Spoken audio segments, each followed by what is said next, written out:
J'aime toujours dire que je suis dans la joie lorsqu'on est dans la présence du Seigneur. Amen. Il n'y a pas un endroit meilleur que d'être dans la présence du Seigneur bien-aimé. Amen. Il n'y a pas un endroit meilleur. Amen. Être dans la présence de Dieu, c'est l'endroit le plus formidable. Amen. Demeurer à ses pieds, demeurer aux pieds de Jésus est l'endroit le plus formidable, bien-aimé. Amen. C'est l'endroit du repos. C'est l'endroit de la consolation. Amen. C'est l'endroit de bénédiction. Amen. On va lire dans les livres de Romains 12. Bien-aimés, Romains 12, 1 jusqu'à 2. On va les lire. La Bible, qu'est-ce qu'elle nous dit?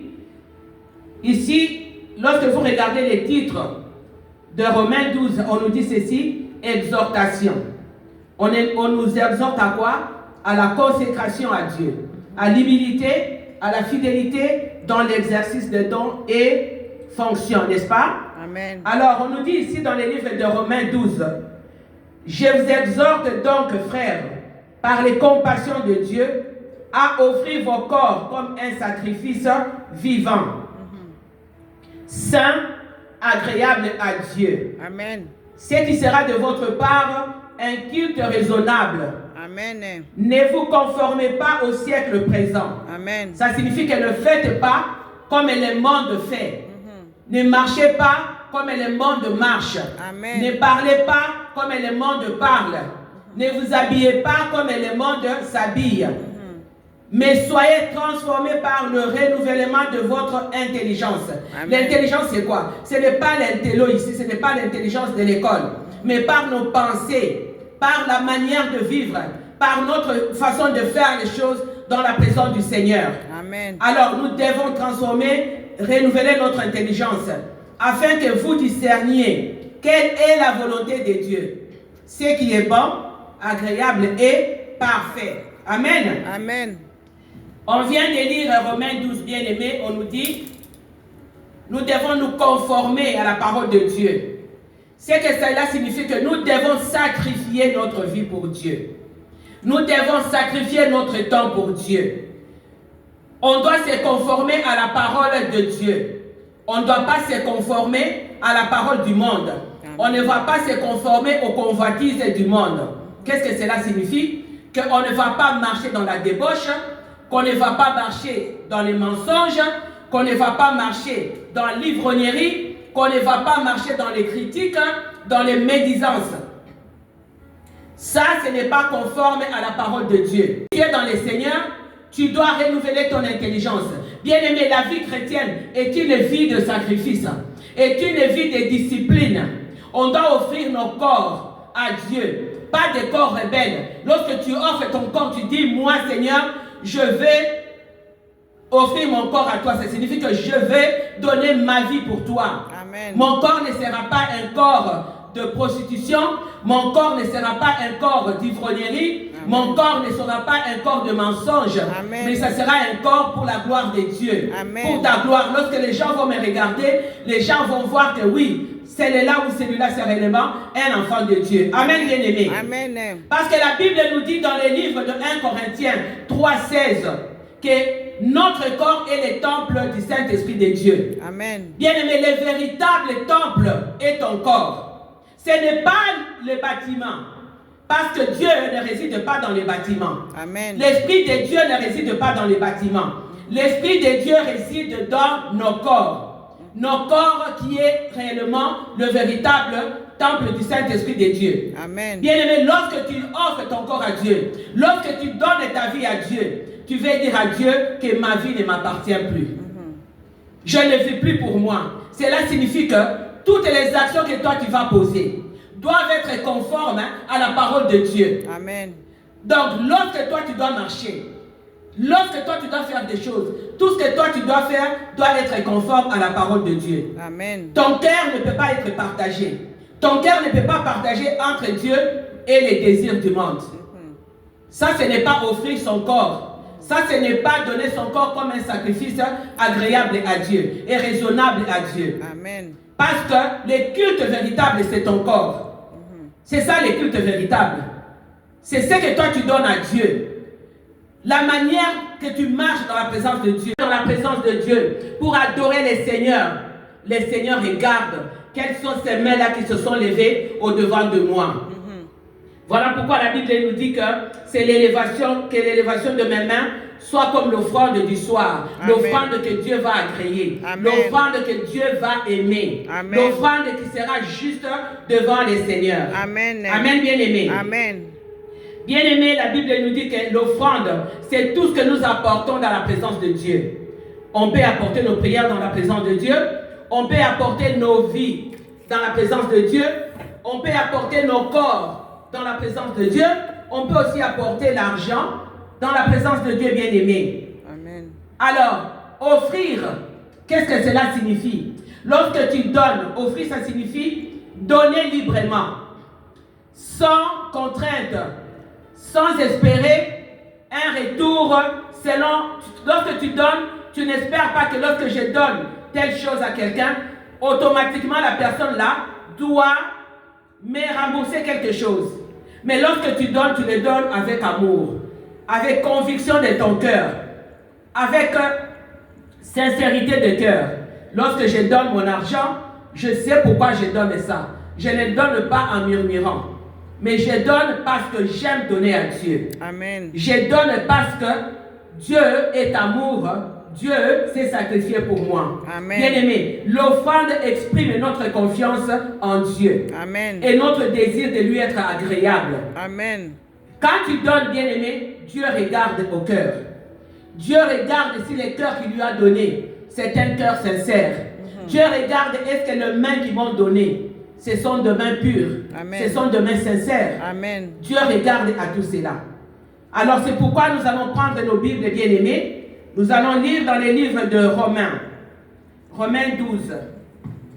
Seigneur de Dieu, vous faites ceci, vous faites cela. Bien-aimés, la Bible nous dit que nous devons être saints parce que celui qui nous a appelés est saint. Amen. Dans les livres de 1 Pierre 1, 15.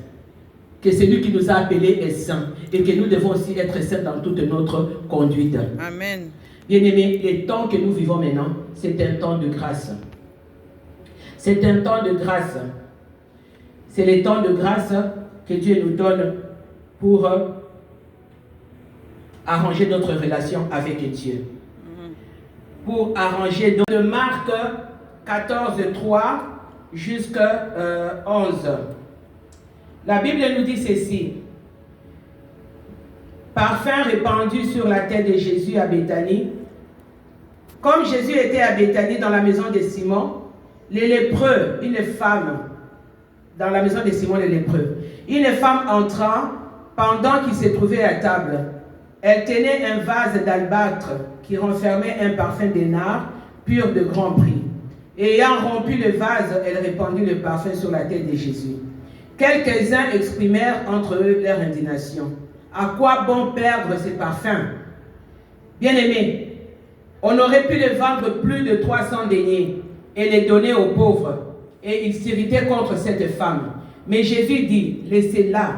Pourquoi lui faites-vous de la peine? Elle a fait une bonne action à mon égard. Car vous avez toujours les pauvres avec vous, et vous pouvez le faire du bien quand vous voulez, mais vous ne m'avez toujours pas. Elle a fait ce qu'elle a pu, elle a d'avance embaumé mon corps pour la sépulture. Je vous l'ai dit en vérité, partout où la bonne nouvelle sera prêchée dans le monde entier, on rencontrera aussi en mémoire de cette femme ce qu'elle a fait. On a dit partout, bien aimé. Amen. Partout où cette parole va être prêchée, on va raconter ce que cette femme avait fait. Donc partout, on entendra la bonne nouvelle du salut, la bonne nouvelle du royaume. Bien aimé, cette femme de Béthanie, elle avait un parfum qui coûtait trop cher. Mais elle s'était conformée à la parole de Dieu. Aujourd'hui, les chrétiens se comportent comme ces disciples-là. Deux fois, lorsque quelqu'un donne son offrande à l'église, et les gens commencent à critiquer. Pourquoi vous avez donné l'offrande? Pourquoi vous donnez au pasteur? Pourquoi vous faites ceci? Vous donnez que les pasteurs s'enrichissent. Vous donnez que les pasteurs deviennent ceci. Bien-aimés, La même chose, ces disciples-là ont regardé les parfums. Pourquoi un parfum qui coûte trop cher comme ça? Et cette femme a pris le parfum, elle est allée verser ça sur la tête de Jésus. Bien aimé, aujourd'hui, ils ont dit, on pouvait prendre ces parfums-là et vendre. Aujourd'hui, la parole de Dieu est vendue. La parole de Dieu est vendue. Et pourtant, la Bible nous dit que la parole de Dieu, elle est gratuite. Aujourd'hui, la parole de Dieu est vendue. Aujourd'hui, lorsqu'on donne des offrandes, on donne des dîmes à l'église, ça devient tout un problème. Pourquoi vous donnez? Vous enrichissez les serviteurs de Dieu. Mais bien aimés, la Bible nous dit, nous demande d'offrir nos vies, demande d'offrir nos corps comme un sacrifice vivant, comme un sacrifice saint. Parce que Jésus, pour eux, cette femme-là avait gâché le parfum, n'est-ce pas? Amen. Pour eux, pour les disciples, cette femme avait gâché le parfum. Mais Jésus, en se donnant la croix, il n'avait pas gâché sa vie pour nous. Jésus savait qu'en donnant sa vie, il avait donné sa vie pour notre salut éternel. Amen. Voilà pourquoi Jésus avait donné sa vie. Amen. Jésus savait que en acceptant d'aller à la croix, il donnait un prix élevé. Sa vie, c'était un prix élevé, un prix suprême. Amen. Voilà pourquoi Jésus avait accepté d'aller à la croix. Amen. Et les disciples qui disaient, pourquoi elle a pris les parfums là, versés sur la tête de Jésus? Parce que ces parfums-là, on pouvait les vendre et gagner de l'argent. Jésus a dit, laissez-la tranquille. Vous êtes toujours avec les pauvres ici, mais vous ne faites rien pour les pauvres. Amen. Vous ne donnez même pas aux pauvres. Mais maintenant, cette femme vient avec son parfum qui coûte cher pour déverser sur moi. Vous commencez à dire que ces parfums coûtent cher, on pouvait vendre et donner aux pauvres. Mais les pauvres sont là, vous ne faites rien. C'est ce qui se passe actuellement, bien aimé. Il y a beaucoup de gens qui ont de l'argent. Qu'est-ce qu'ils font pour les pauvres? Qu'est-ce qu'ils font pour les démunis? Absolument rien. Mais lorsque toi tu t'élèves, Dieu te voit et Dieu change le parcours de nos vies. Bien aimé, Dieu observe toujours, Jésus observe toujours lorsque nous donnons nos offrandes. Lorsque nous venons à l'église, on n'est pas seul là. Jésus est là. Il nous regarde. Il observe comment nous donnons, la manière dont nous donnons nos offrandes. La Bible nous le dit bien, n'est-ce pas, dans les livres de Marc 12, 41, la veuve. Cette veuve-là, qui n'avait rien. Elle n'avait absolument rien. Je peux dire, elle n'avait que un sou qu'elle avait, ou 25 sous peut-être. C'est tout ce qu'elle avait. Elle est partie au temple. Et lorsqu'on donnait des offrandes, cette veuve-là, elle s'est levée avec les nécessaires qu'elle avait. Elle a donné. Et Jésus observait. Le riche qui était là venait avec de $1000, des $10 000 donnés. Jésus, qu'est-ce qu'il a dit à ses disciples? Il a dit, vous voyez cette femme-là, elle a donné les nécessaires, ce qu'elle avait, c'est tout ce qu'elle avait pour vivre. Et les autres ont donné les surplus. Ça signifie qu'ils avaient 100 millions dans les comptes. Ils ont dit, ben, même si j'enlève $10 000, ça ne va pas m'affecter. Je donne, j'en ai encore. Mais la dame, elle n'avait que ce 25 sous. Elle a dit, je les donne à Dieu. Elle a sacrifié sa vie pour le Seigneur. Elle a dit, je les donne. Pourquoi? Parce qu'elle avait compris. Elle avait une vision différente de riche. Elle avait compris qu'en donnant cela, Dieu a toujours pris soin de moi. Que j'ai ou que je n'ai pas. Dieu prend toujours soin de moi. Amen. Dieu me donne toujours la nourriture. Amen. Dieu me donne les souffles de vie. Amen. Dieu me protège. Amen. Bien-aimé, cette femme-là, elle avait attiré l'attention du ciel sur elle. L'attention de Jésus n'était pas sur le riche. L'attention de cette femme-là était sur la veuve. Amen. Parce qu'elle avait donné les biens les plus précieux qu'elle avait. De la même façon que Dieu le Père avait donné les biens les plus précieux. Amen. Pourquoi? À cause de son amour. Amen. Il a pris Jésus-Christ et il a donné. Il a donné les biens les plus précieux pour l'avancement de son royaume. C'est ce que cette femme avait fait. Elle a dit, je donne l'offrande de sang. Cette offrande qui fait saigner son cœur. Amen. C'est l'offrande que cette femme-là avait donnée. Amen. C'est la même façon que Dieu nous avait donné Jésus-Christ. Amen. L'offrande de sang, Amen. les biens précieux qu'il avait. Amen. Il a dit, je prends, je donne pour mon peuple. Amen. Pour que mon peuple ne périsse pas. Amen. À cause de l'amour que je porte à mon peuple. Amen. Voilà pourquoi Jésus avait porté son regard sur cette femme. Bien-aimé, je vais prendre encore l'exemple de la femme de Béthanie, Marie. Béthanie, qui était dans la ville de Béthanie, Marie. Marie a amené un parfum qui coûtait trop cher. Bien-aimé, c'est dans les livres de Marc. Marc 14, 3, 11. Marie a amené un parfum qui coûtait très cher. Il est venu la verser ça sur la tête de Jésus. Et les disciples qui étaient là, je crois que c'était Judas qui avait parlé. Les disciples qui étaient là, qu'est-ce qu'ils ont dit? La personne a tort, mais la personne s'humilie, c'est rabaisse, je vais te demander pardon, tu dis à Zui. Au moins, il sera pardon. Pas au qu'il a raison. Non, mais c'est pas ça. C'est là où les gens n'ont pas compris. Je me rappelle, je lisais les livres de plus de prière. Le pasteur Olukoya, il était dans une réunion de couple. Il a posé la question au couple. Il a dit, répondez-moi dans un mariage, dans la maison, entre vous les couples, lorsqu'il y a un problème. Il y a un problème qui se passe entre les couples. Qui va demander pardon à l'autre? Tous les couples qui étaient là ont dit, c'est lui qui a tort. Et le pasteur a dit, vous avez tous échoué. C'est celui qui a raison. Pourquoi? Celui qui a raison a compris que j'ai de l'amour pour la personne. C'est ce que Dieu a fait, n'est-ce pas? Amen. Jésus a dit, Père, pardonne-leur car ils ne savent pas ce qu'ils font. Jésus n'a pas dit, Père, tu as vu ce qu'ils sont en train de me faire. Tu as vu comment ils sont en train de me maltraiter. Père, ne les pardonne pas. Non, il a dit, Père, pardonne-leur car ils ne savent pas ce qu'ils font. Amen. C'est celui qui a raison qui va demander le pardon. Qui va s'humilier. Mais maintenant, toi, la personne qui avait tort, si tu n'as pas compris cela, si tu n'as pas compris que, en se rabaissant, en s'humiliant devant le Seigneur va élever cette personne-là. Et le Seigneur, la Bible nous dit qu'il résiste aux orgueilleux et il fait grâce aux humbles. Bien-aimé, l'offrande apporte la restauration. Comme la repentance. L'offrande apporte la restauration. Dieu pose sa main dans nos situations et l'offrande change le parcours de nos vies, bien-aimées. Amen. Lorsque ça se passe, les enfants de Dieu gardent des choses dans leur cœur.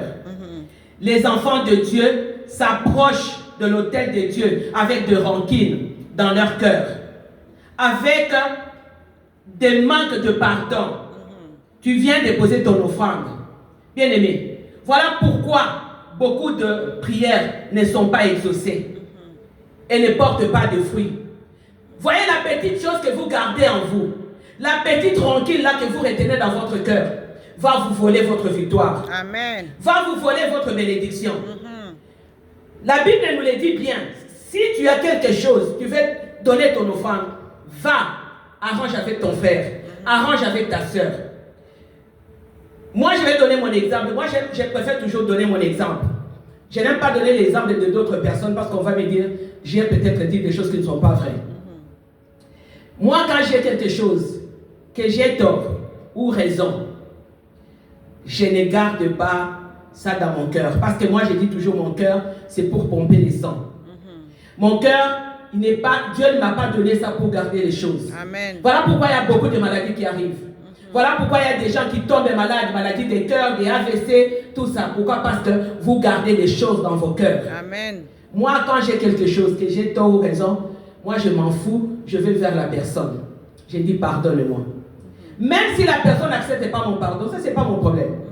Tu acceptes ou tu n'acceptes pas, c'est pas mon problème. Amen. Moi j'ai déjà fait ma part devant le Seigneur. Point très.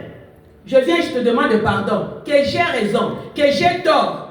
Mais au moins, Dieu me voit. Amen. Et le pardon est sincère. Je viens, je te dis, ma soeur ou mon frère, je te demande pardon. Si j'avais mal fait, pardonne-moi. La Bible nous dit, lorsque tu vas devant l'autel de Dieu pour déposer ton offrande et que tu te rappelles que j'ai un problème avec ma soeur, j'ai un problème avec mon frère, ne donne pas ton offrande. Va d'abord, dépose ton offrande, va d'abord arranger. Amen. C'est ce que Dieu a fait, n'est-ce pas? Amen. La Bible nous dit, il a aimé, il a donné pour qu'il ne périsse pas. Amen. Il n'a pas, la Bible ne nous dit pas il a donné, après il a aimé. Non. Il a aimé, il a donné pour qu'on ne périsse pas. Amen. Donc la même chose aussi, bien aimé, avant que tu me donnes ton offrande, tu dois aller réparer. Tu dois aller réparer. Jésus est le résultat de la croix. Il est l'offrande agréable et véritable que Dieu avait donnée. Amen. Jésus s'était livré sur l'autel de Golgotha pour toi et moi, pour nos péchés. Amen. On était comme de brebis destinées à la boucherie. Mais Dieu le Père s'est dit, non, je ne peux pas les laisser aller à la boucherie. Je dois offrir mon fils bien-aimé. Parce que moi, je les aime. Amen. Et je ne veux pas qu'ils périssent. Amen. Voilà pourquoi il avait donné Jésus-Christ sur l'autel de Golgotha. Bien-aimé, le sang de Jésus aujourd'hui nous donne accès au Père. Amen. Son sacrifice a le pouvoir sur la mort. Amen. Et Jésus-Christ est le maître de la résurrection. Amen. Le sacrifice de Jésus-Christ a le pouvoir sur la maladie, sur les échecs, sur le blocage. Amen. À cause de quoi que c'était l'offrande que Dieu avait donnée, cette offrande suprême, ce sacrifice suprême. Le prix a été trop élevé. Voilà pourquoi les satanistes donnent aussi un prix élevé. Parce que Dieu le Père avait donné un prix élevé. Amen. Le prix de la vie et du sang. Amen. Qui combat pour nous aujourd'hui. Le sang de Jésus bien-aimé sert de transaction dans le monde de ténèbres. Amen. Lorsque on réclame ton sang, le sang de Jésus s'élève. Amen. Pour dire, vous n'aurez pas son sang. Amen. Parce que mon sang s'élève au-devant de vous. Amen. Parce que moi j'étais mort. Amen. Pour lui ou pour elle. Amen. Amen, bien-aimé. Amen. Amen. La Amen. croix Amen. est notre victoire. La croix, c'est le sang de Jésus. Amen. C'est l'offrande de racheter. Amen. Bien-aimé. Le royaume du diable a été tourmenté à Amen. cause de la croix de Jésus. Amen. Le sang de Jésus a fait tomber le royaume de ténèbres, bien-aimé. Amen. Bien-aimé, Amen. ton offrande doit parler pour toi. Amen. Ton offrande doit parler, doit crier devant le trône de Dieu. Amen. Si Amen. ton offrande ne crie pas devant le trône de Dieu, ne parle pas devant le trône de Dieu, bien-aimé, tu as un problème. Tu as un problème terrible. Désir du monde avec Dieu. Ton corps, on a dit que c'est le temple du Saint-Esprit de Dieu. Tu ne vas pas le même corps aller dans la prostitution, le même corps qui vient se prosterner devant Dieu. Le même corps se prosterne devant la débauche, devant la boisson, devant les choses de ce monde, devant les convoitises. Le même corps vient encore se prosterner devant Dieu. Ça, ce n'est pas offrir son corps comme un culte raisonnable. Amen. Comme un culte agréable et bien-aimé. Amen. Bien-aimé, laisse-moi te dire aujourd'hui que, deux fois, lorsqu'on donne nos offrandes, lorsqu'on parle des offrandes, on ne connaît peut-être pas l'importance des offrandes. L'offrande est très importante, bien-aimé, car Dieu porte son regard sur la personne et sur le cœur de la personne qui donne les sacrifices, qui fait ces sacrifices-là. Lorsque tu viens dans la présence de Dieu. C'est pourquoi vous voyez les satanistes, ils ne jouent pas avec les offrandes. Lorsqu'ils vont dans leur temple, on leur demande de sacrifier ça, de faire ceci, ils le font d'une bonne façon. Ils le font d'une façon correcte et ils respectent ça. Mais nous, les enfants de Dieu, on ne respecte pas ça. Lorsqu'on te dit, va dans la maison de Dieu, fais ceci, tu ne le fais pas. Et les gens commencent à murmurer. Bien aimé, lorsque eux, ils apportent leurs offrandes dans les temples sataniques, ils savent pourquoi ils les amènent là-bas. Ils savent que si moi je ne fais pas ça, si moi je n'honore pas leur Dieu, voilà ce qui va m'arriver. Bien aimé, lorsque tu apportes ton offrande dans la présence de Dieu, tu l'apportes parce que tu reconnais que Christ est Seigneur et Sauveur de ta vie. Parce que Dieu t'a sauvé. N'oublions pas que chaque offrande que tu donnes, c'est une semence que tu apportes dans la présence de Dieu. Amen. Si cette semence-là est bien sémée, elle va aussi donner de bonnes récoltes. La Bible nous dit ceci dans les livres de Jean 3,16. Que Dieu a tant aimé le monde qu'il a donné son Fils unique, afin que quiconque croit en lui ne périsse point, mais qu'il ait la vie éternelle. Amen, bien-aimés. Amen. Ici, j'ai prélevé 3 verbes. Qu'est-ce que la Bible nous dit? Il a d'abord fait quoi? Aimer, n'est-ce pas? Dieu a d'abord aimé le monde. Ensuite, qu'est-ce qu'il a fait? Il a donné. Il a d'abord aimé. Et puis il a donné. Il n'a pas d'abord donné. Mais il a d'abord aimé et ensuite il a donné. Pour que ces gens-là ne fassent pas, ne périssent pas. C'est la même chose aussi, bien-aimé. Dieu est amour. Il a pris son Fils comme une offrande de sang. Une offrande suprême qui était le sacrifice suprême. Il a donné pour l'humanité. Il a donné pour toi et moi. Amen. Cette offrande-là qui parle aujourd'hui pour toi et moi. Amen. Cette offrande-là qui plaide au trône de Dieu pour toi et moi. Amen. Parce que lorsque tu invoques le nom de Jésus, laisse-moi te dire que lorsque tu invoques Dieu le Père, Seigneur, pardonne-moi. Seigneur, pardonne-moi. Seigneur, pardonne-moi. À cause de ton Fils, à cause de son sang, Jésus est là, il se tient. Amen. Il dit, Père, souviens-toi que j'étais mort pour elle. Amen. Souviens-toi que j'étais mort pour lui. Amen. Donc tu n'as pas de choix, tu dois lui pardonner. Amen. Parce que lorsque nous venons, nous crions vers le Seigneur, nous crions vers le Père au nom de Jésus. Dieu nous accorde son pardon. Amen. À cause de qui? À cause de son Fils qu'il avait donné pour nous. Amen. Bien-aimé, la croix de Jésus doit être plantée dans nos cœurs. Jésus-Christ doit vivre dans nos cœurs. Amen. Jésus-Christ doit se manifester dans nos cœurs, bien-aimés. Jésus-Christ nous aime. Amen. Il nous aime et nous demande de marcher selon les normes de sa parole. Amen. Et nous devons laisser le Saint-Esprit de Dieu nous remplir. Amen. Le Saint-Esprit de Dieu diriger nos vies. Amen. Bien-aimés, il faut savoir activer la faveur du ciel. Amen. La faveur de Dieu. Amen. Comme ces femmes-là, Marie de Béthanie. Comme la veuve, ces femmes-là avaient compris que nous devons activer la faveur du ciel. Amen. Jésus-Christ a dit, partout où cette femme ira, on parlera d'elle. Donc ton offrande que tu vas donner avec un cœur sincère, un cœur pur au devant de Dieu, cette offrande-là va parler pour toi au devant de Dieu. Amen. Cette offrande-là va crier pour toi au devant de l'Éternel. Amen. Que le Seigneur vous bénisse. Amen. Amen. Amen. Amen. Amen.